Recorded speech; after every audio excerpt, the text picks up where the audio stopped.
एक जंगल में चीकू नाम की एक चिड़िया रहती थी। उसके 2 बच्चे थे।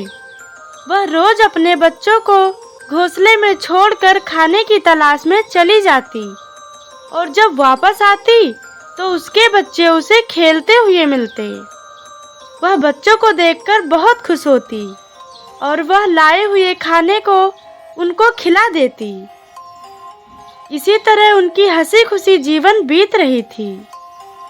रोज की तरह एक दिन चीकू चिड़िया खाना लाने की तलाश में बाहर जाते हुए बच्चों से कहती है, बच्चों, तुम दोनों अपने घोंसले में ही खेलना। रोज की तरह मैं तुम्हारे लिए खाना लाने जा रही हूँ। आज तुम दोनों को पहाड़ के उस पार सैर कराने ले चलूँगी और जब तक मैं वापस ना आ जाऊँ कहीं मत जाना। चीकू चिड़िया अपने बच्चों के लिए खाना लाने चली जाती है। तभी उधर से एक जादूगर जा रहा था। उसकी नज़र चीकू के बच्चों पर पड़ती है। चिड़िया के बच्चे, आज मेरी किस्मत बहुत अच्छी है। इन बच्चों की बलि चढ़ाकर मैं और भी शक्तिशाली हो जाऊंगा।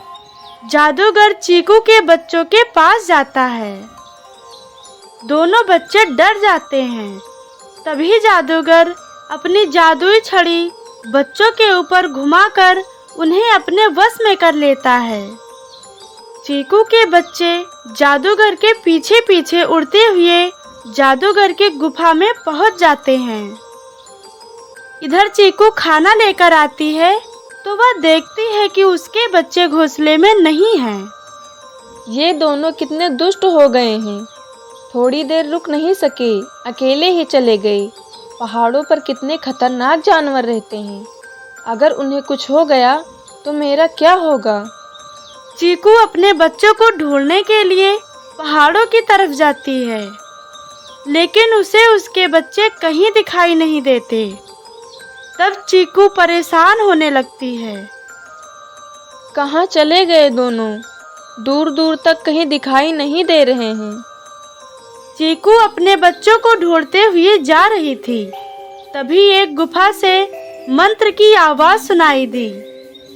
चीकू गुफा में झांक कर देखी तो वह हैरान रह गई। जादूगर उसके बच्चों पर कोई जादू कर रहा था।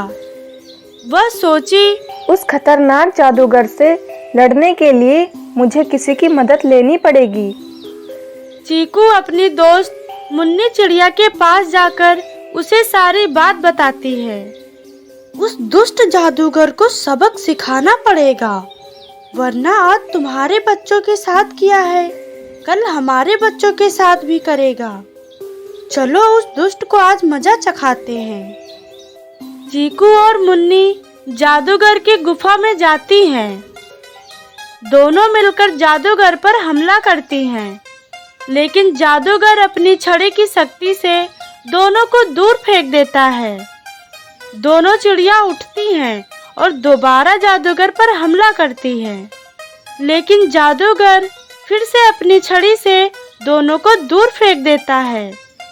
यह सब देखकर चीकू सोचती है कि इस जादूगर की सारी शक्तियाँ उसके छड़ी में हैं। वह झट से जादूगर की छड़ी छीनकर उसे तोड़ देती है।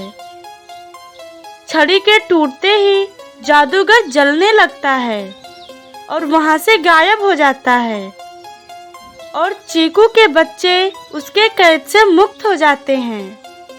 चीकू अपने बच्चों को सुरक्षित पाकर बहुत खुश होती है।